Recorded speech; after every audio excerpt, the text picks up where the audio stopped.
अब हम लोग का जो टॉपिक है उस टॉपिक का नाम क्या है? Cell division. क्या है? कोशिका का विभाजन। कोशिका का विभाजन। ठीक है। आप लोग का इसमें जो है कैसे कैसे कोशिका का विभाजन होता है वही हम लोग को क्या करना है? पढ़ना है। जैसे आप लोग पहले आप लोग को पढ़ाया गया है कि कोशिका का सिद्धांत दिया था, स्लाइडेन एवं शुमान दिया था, यही दिया था ना। उसके बाद आए रुडोल्फ विर्चो। क्या है? Rudolf Virchow. इन्होंने कोशिका सिद्धांत का चौथा सिद्धांत दिया था जिसको कहा जाता है सेलुला। यही था ना। इसी में कहा गया था कि एक सेल बीच में से टूटकर टू गो सेल बना देता है। क्या बना देता है? टू गो सेल बना देता है। तो पहला सेल था मदर सेल और दूसरा सेल था डॉटर सेल। क्या था? डॉटर सेल था, मतलब मम्मी दो गो बेटी। ठीक है। डॉटर सेल का निर्माण करता था, यही सब बताए थे ना। इसी के चरण में हम आएंगे तो देखेंगे कि जो सेल डिवीजन होता है, ठीक है, ये आपका 3 सेल डिवीजन होता है। कितना प्रकार का सेल डिवीजन होता है? 3 प्रकार का होता है। ठीक है। एक होता है असूत्री विभाजन। क्या होता है? असूत्री विभाजन, जिसको कहा जाता है एमाइटोसिस। क्या कहा जाता है? एमाइटोसिस। ठीक है। एक होता है समसूत्री विभाजन, जिसको कहा जाता है माइटोसिस। क्या कहा जाता है? और एक होता है अर्धसूत्री विभाजन, जिसको कहा जाता है, क्या कहा जाता है? जो ये सेल डिवीजन है ये हम लोग को पढ़ना है 11-12 के किताब में। ठीक है। और 11-12 के किताब में बहुत विस्तार में पढ़ना है। ठीक है। बहुत बड़े पैमाने पे पढ़ना है। तो हम लोग को यहाँ पर उतना काम नहीं है। जो कंपटीशन में जो भी आता है हम लोग को वो पढ़ के क्या करना है? निकल जाना है। ठीक है। तो आपका जो असूत्री विभाजन है, ठीक है, एक हुआ समसूत्री विभाजन, एक क्या हुआ? जो असूत्री विभाजन होता है, ठीक है, ये होता है जो चीज आपकी नंगी आंख से दिखाई ना दे उसमें कौन विभाजन होता है?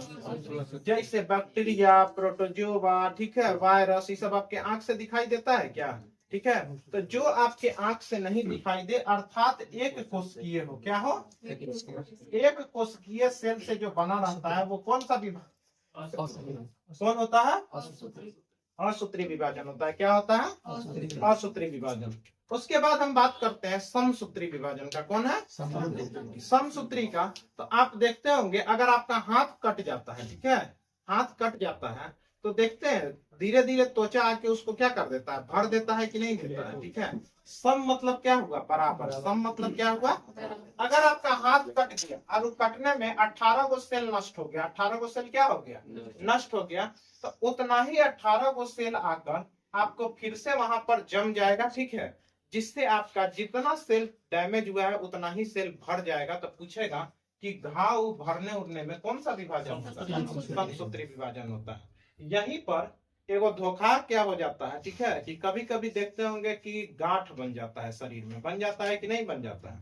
वो क्या होता है कि 18 सेल कटा, भरना कितना चाहिए? 18 सेल, लेकिन कभी कभी वहां 20 सेल, 22 सेल, 25 सेल आ जाता है, जिससे आपका थोड़ा वहां पर क्या बन जाता है? गांठ बन जाता है। और गांठ बिल्कुल कैंसर का रूप होता है। क्यों? क्योंकि अगर अधिक सेल जहां विकसित हुआ वहां पे बीमारी आना की संभावना थोड़ा सा क्या रहता है। यही क्या हो गया? समसूत्री, मतलब बराबर बराबर, जितना सेल गया उतना ही सेल आ गया। ठीक है। ये हो गया अर्धसूत्री। क्या हो गया? इसमें नामे से लग रहा है आधा। क्या है? आधा। मान लीजिए यही अर्धसूत्री में हम लोग का रिप्रोडक्शन होता है। क्या होता है? रिप्रोडक्शन। मान लीजिए आप लोग जानते हैं कि आदमी में गुणसूत्र कितना होता है? 46 होता है, 23 जोड़ा होता है। ठीक है। अगर मान लीजिए एगो मेल हुआ और एगो क्या हुई? फीमेल। ठीक है। तो मेल का भी 46 गुणसूत्र, फीमेल का भी 46 गुणसूत्र, क्योंकि मनुष्य का कितना गुणसूत्र होता है? 46। इन दोनों का जब बच्चा आएगा, ठीक है, तो 46 + 46 होना चाहिए कि नहीं? 6 दूना 12, हाथ में 1, 4 दूना 8, 1 9, 92। पता चला कि आदमी का बच्चा हाथी का बच्चा हो गया। ठीक है। हो गया कि नहीं हो गया? कहा कि गुणसूत्र कितना हो गया? 92। क्योंकि गुणसूत्र होना कितना चाहिए था बच्चा? 46 ना होना चाहिए था। तो क्या करेगी कि इसी में जो है मेल अपना आधा गुणसूत्र देता है। कितना देता है? और फीमेल भी अपनी आधा गुणसूत्र देती है। और एक बच्चा जो बनता है उसका गुणसूत्र भी कितना हो जाता है? 46 हो जाता है। उसका भी गुणसूत्र कितना हो जाता है? 46 हो जाता है। तो इसीलिए रिप्रोडक्शन में पूछेंगे या प्रजनन में पूछेंगे कौन सा काम करता है, तो विभाजन करता है। कौन करता है? तो आप लोग को पढ़ा है कि एमाइटोसिस में इसमें आपको कौन हो गया? जो आपका दिखाई न दे, यही हो गया। समसूत्री में भाई जितना टूटा है उतना ही भरेगा, ठीक है। जो घाव भरने उड़ने में कौन सा रह जाता है? समसूत्री। और अर्धसूत्री में पूछेंगे रिप्रोडक्शन, प्रजनन, इस सब में कौन सा काम करता है? अर्धसूत्री काम करता है। तो ये तीनों का थोड़ा सा समझ गया ना। अब हमको थोड़ा सा इसको डीपली में यही पढ़ना है, ठीक है, कैसे कैसे प्रोसेस होता है, ठीक है। समझ में? असूत्री विभाजन क्या है? इसमें आपका न्यूक्लियस लंबा हो जाता है। इसमें न्यूक्लियस क्या हो जाता है? लंबा हो जाता है, ठीक है, क्योंकि एक के वो सेल है ना, ठीक है। और अपने में ये सेल क्या होता है? धीरे धीरे चपटा होते जाता है और बीच में से क्या होता है? टूट जाता है, ठीक है। तो न्यूक्लियस लंबा होता है और टूटकर दो भाग में क्या होता है? बंट जाता है, ठीक है। तो आपका इधर भाग बन जाता है और इधर भाग न्यूक्लियस का बन जाता है। वही क्या होता है? असूत्री विभाजन। क्या होता है? सिंपल लैंग्वेज में यही है कि न्यूक्लियस इसका लंबा हो जाता है, इसीलिए जो है दोनों साइड जो है एगो साइटोप्लाज्म बनता है और फिर न्यूक्लियस का दोनों साइड का निर्माण हो जाता है। और आपका कौन सा सूत्री हो जाता है? असूत्री हो जाता है। कौन हो जाता है? मेन हमको पढ़ना है समसूत्री का अर्धसूत्री, ठीक है। अब हम आते हैं किसमें? समसूत्री पे। इसको मिटाएं।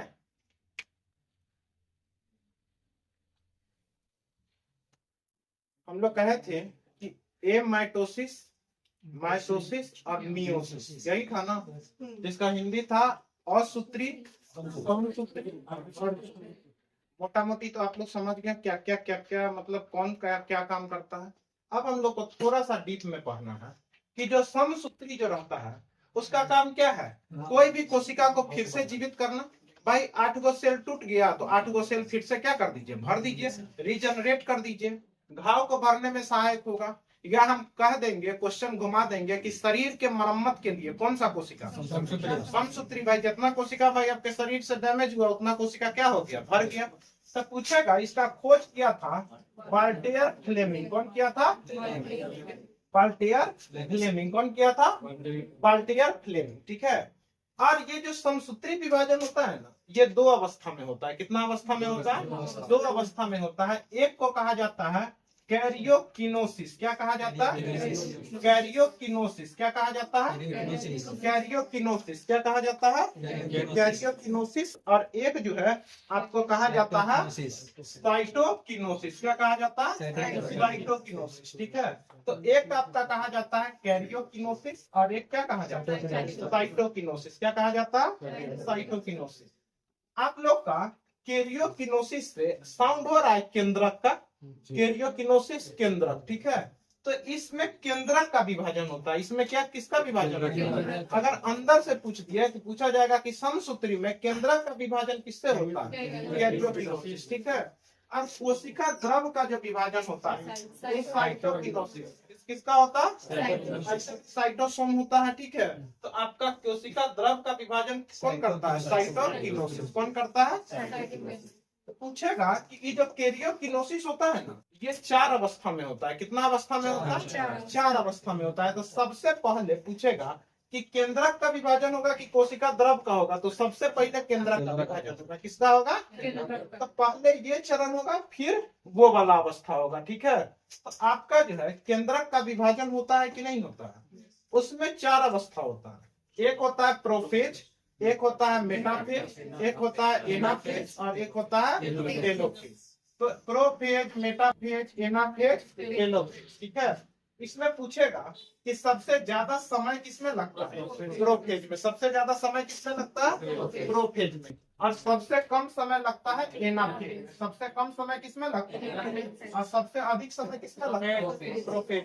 तो बिल्कुल यही है, ऐसे ही चरण में गुजरता है प्रोफेज, मेटाफेज, एनाफेज, टेलोफेज, ठीक है।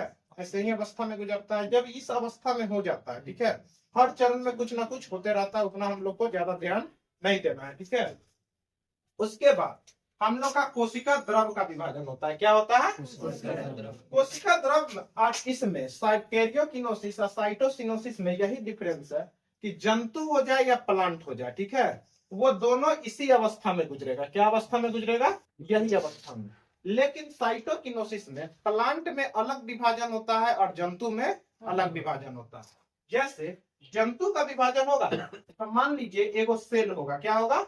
सेल बड़ा हो जाएगा और बीच में से सेल क्या हो जाएगा? धंस जाएगा। बीच में से सेल क्या हो जाएगा? धंस जाएगा और एक प्लेट का निर्माण हो जाएगा। सेल क्या हो जाएगा? दो टुकड़ा में टूट जाएगा। ठीक है, तो आपका जो है जो पूछेंगे कि जंतु में क्या है, जंतु में जो सेल होता है बीच में से क्या हो जाती है? धंस जाती है। बीच में से क्या हो जाती है? धंस जाती है। और इधर भी कोशिका द्रव हो जाता है, इधर भी कोशिका द्रव हो जाता है। ठीक है, और बीच में केंद्र, बीच में क्या होता है? केंद्र का विभाजन हो जाता है। तो सबसे पहले तो केंद्र का विभाजन होगा, उसके बाद कोशिका द्रव का विभाजन हो जाएगा, बीच में से धंस जाएगा आपका सेल, दो पार्ट में क्या हो जाएगा? टूट जाएगा। फिर सेम जो है वो पूछेगा कि जो मदर सेल है वो कितना सेल में टूट गया? दो डॉटर सेल में टूट गया कि नहीं टूट गया? ठीक है, बीच में से टूट जाएगा। यही क्वेश्चन पूछा था कि जो बीच में का प्लेट बनता है, प्लेट किसका होता है? गोल्गी काय का होता है। किसका होता है? गोल्गी काय का बना रहता है। लेकिन प्लांट सेल में थोड़ा सा परिवर्तन होता है। प्लांट सेल में बीच में धंसता नहीं है। प्लांट सेल में सबसे पहले न्यूक्लियस और जो कोशिका द्रव होता है ना, तो न्यूक्लियस सबसे पहले ऊपर चला जाता है। केंद्र कहाँ चला जाता है? ऊपर चला जाता है और धीरे धीरे बीचों बीच एगो प्लेट का निर्माण होता है। बीचों बीच क्या होता है? प्लेट का निर्माण होता है और यहाँ से ऊपर और नीचे दो गो आपका क्या हो जाता है? टूट जाता है। ठीक है, तो यही वाला विभाजन होता है प्लांट में, और जो धंसने वाला विभाजन होता है वो किसमें होता है? जंतु में होता है। कोई दिक्कत है?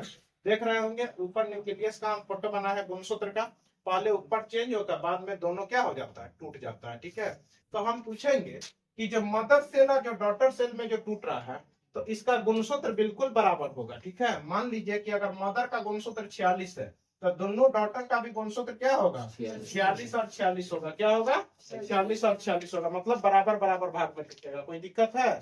तो आपसे हम क्वेश्चन पूछेंगे कि समसूत्री विभाजन दो प्रकार का हो गया, कैरियोकिनोसिस और साइटोसिस। क्या होता है?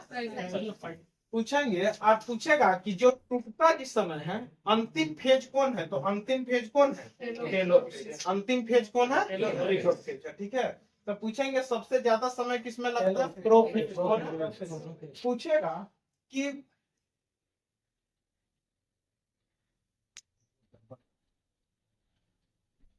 पूछेगा कि सेंट्रोमियर, ठीक है, जो सेंट्रोमियर जो है इसका कहां से टूटना, कौन फेज से टूटना शुरू होता है? तो एना फेज से। ठीक है, सेंट्रोमियर। ठीक है, यही ना सेंट्रोमियर गुणसूत्र का निर्धारण करता है। तो ये गुणसूत्र का टूटने का इसमें किस फेज में शुरू होता है? किस फेज में? अब पूछेगा प्रोफेज का उल्टा फेज क्या होता है? प्रोफेज का उल्टा फेज क्या होता है? टेलोफेज होता है। और सबसे अधिक समय किसमें लगता है? सबसे कम समय किसमें लगता है? पूछेंगे सेंट्रोमियर का विभाजन किसके समय? टेला फेज का उल्टा क्या होगा? प्रोफेज। प्रोफेज का उल्टा क्या होगा? टेला फेज। ठीक है, सबसे पहले कौन प्रोसेस होगा? फिर उसके बाद क्या होगा? कोई दिक्कत है? समझ में आया? इसी को कहा जाता है कौन? समसूत्री विभाजन। इसका खोज कौन किए थे? कौन किए थे? अब जो है अंतिम विभाजन है, इसका नाम क्या है? क्या है? थोड़ा सा नीचे लिखा गया है, दिक्कत नहीं होना चाहिए। ठीक है, पूछेंगे यह विभाजन जन्म कोशिका में होता है, मतलब रिप्रोडक्शन में पूछेंगे कौन सा होता है? अर्धसूत्री। कौन होता है? अर्धसूत्री होता है। युग्मक का निर्माण करता है, मानिए जाइगोट का निर्माण करता है, जैसे स्पर्म सेल ओवम सेल का क्या करता है? निर्माण करता है। क्या करता है? निर्माण करता है।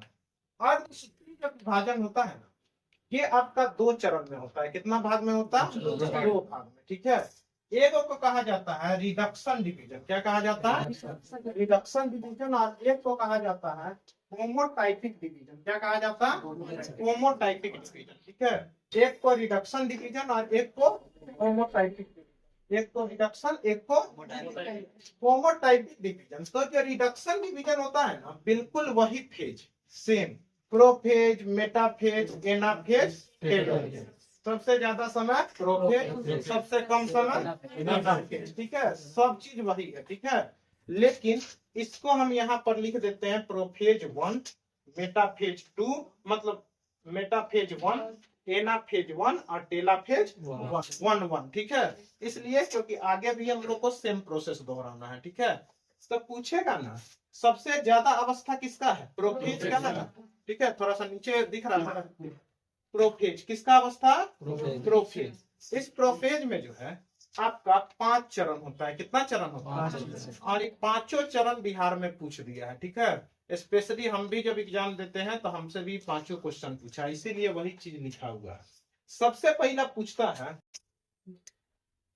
सबसे जो प्रोफेज का पहला अवस्था होता है लेप्टोटीन है। क्या है, लेप्टोटीन। जाइगोटीन, क्या है, जाइगोटीन। पैकाटीन, क्या है, पैकाटीन। डिप्लोटीन, क्या है, डिप्लोटीन। और एक होता है डाइकाइनेसिस, क्या है, डाइकाइनेसिस। क्या है, डाइकाइनेसिस, डाइकाइनेसिस।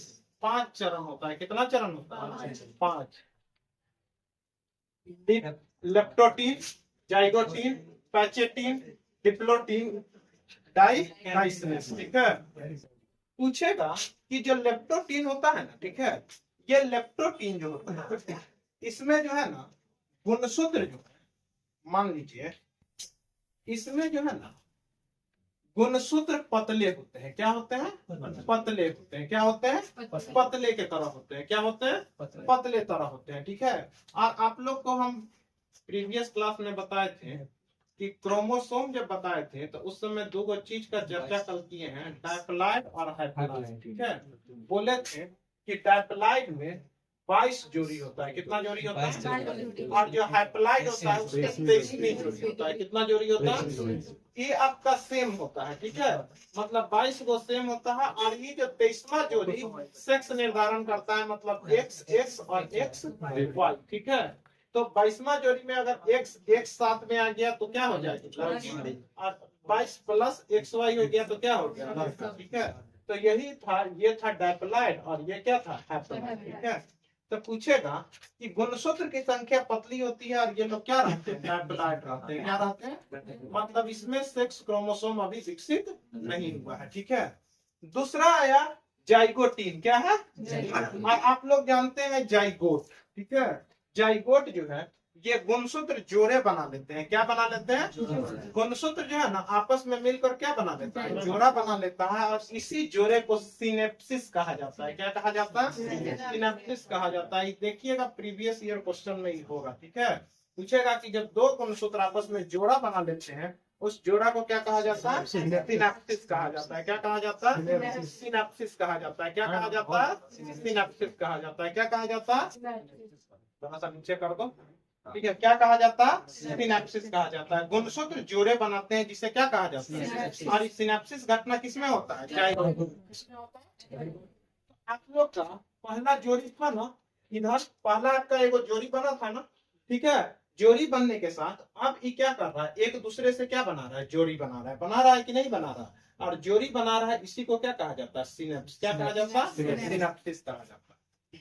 जो पैचेटीन है इसमें 2 गुणसूत्र, जो पैचेटीन है इसमें 2 गुणसूत्र। कितना गुणसूत्र, 2 गुणसूत्र, 4 क्रोमोसोम, 4 आपका क्रोमैटिड धागा बनाएगा। कितना बनाएगा, 4 क्रोमैटिड, मतलब 2 गुणसूत्र आपका, 2 गुणसूत्र मान लीजिए ये आपका जो है कितना आपका बना रहा है, क्रोमैटिड 4 क्रोमैटिड। कितना में बता रहा, 4 क्रोमैटिड, मतलब 2 मदर का और 2 किसका, फादर का। ठीक है, और इसी में कभी कभी X Y Y X X X Y Y ऐसे तरीका से क्रॉसिंग होता है। क्या होता है, क्रॉसिंग होता है। तो पूछेगा कि क्रॉसिंग ओवर की घटना, ठीक है, किसमें होता है, तो पैचेटीन। क्या होता है, याद है कि जब तो पैच होता है, पैचेटीन मतलब दोनों पैच हो गया। ठीक है, और क्रॉसिंग ओवर में कौन, तो ये भी क्वेश्चन पूछा है कि क्रॉसिंग ओवर की घटना किसमें होता है, तो पैचेटीन में होता है। किसमें होता है, आपका जो है सिनेप्सिस की घटना किसमें हुआ, किसमें हुआ, जाइगोटीन। और क्रॉसिंग ओवर की घटना किसमें हुआ, पैचेटीन। इसमें 2 गुणसूत्र, कितना क्रोमैटिड, 4। ठीक है, अब आइए डिप्लोटीन। क्या है? डिप्लोटीन। अपना जैसा समजात गुणसूत्र इसमें अलग अलग हो जाते हैं। समजात मतलब हो गया लड़की लड़की का गुणसूत्र, लड़का लड़का का गुणसूत्र, अलग अलग हो जाते हैं। लेकिन कुछ जगह अभी भी एक्स आकृति में दोनों फंसा रहता है। दोनों क्या रहता है? फंसा रहता है। इसी फंसे हुए जो आकृति होते हैं इसी को कहा जाता है काइजेम का लिखा हुआ है काइजेमाटा। तो पूछेंगे कि आपका जो है आकृति एक्स आकृति में फंसा रहता है और जो फंसा हुआ रहता है ना कुछ कुछ, इसको क्या कहा जाता है? काइजेमाटा। क्या कहा जाता है? काइजेमाटा। और इसी काइजेमाटा के औसत को कहा जाता है बारंबारता। क्या कहा जाता है? बारंबारता कहा जाता है। क्या कहा जाता है?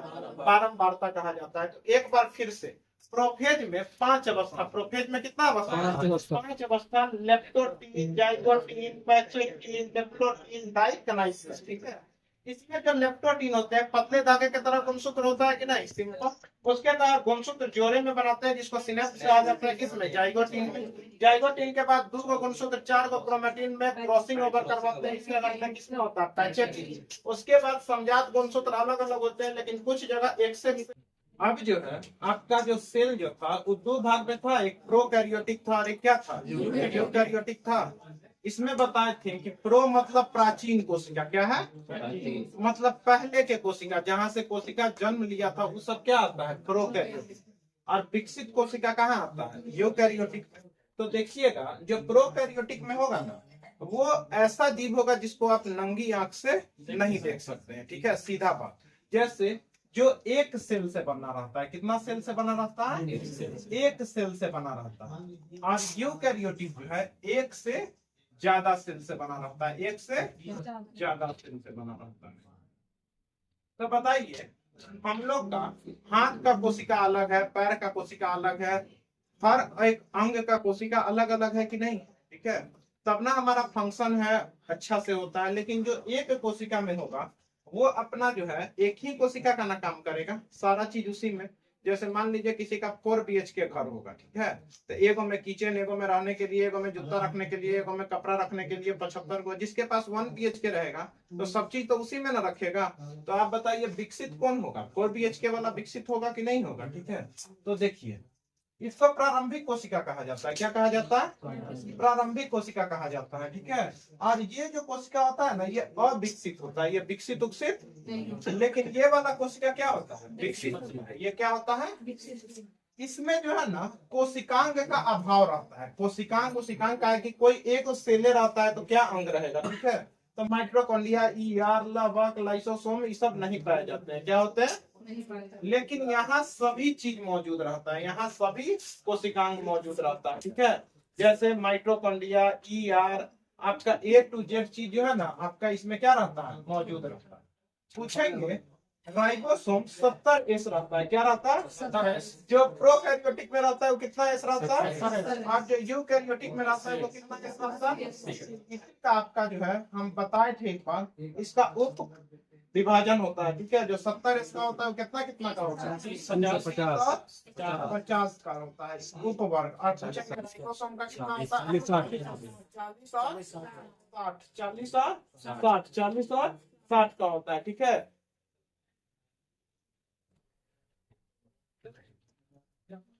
40 और कितना का होता है? 60 का होता है। पूछेंगे जब एक सेले रहेगा तो इसमें गुणसूत्र रहेगा? नहीं रहेगा। गुणसूत्र नहीं रहेगा तो क्रोमोसोम नहीं रहेगा, हिस्टोन प्रोटीन नहीं रहेगा। समझ गया ना सारा चीज?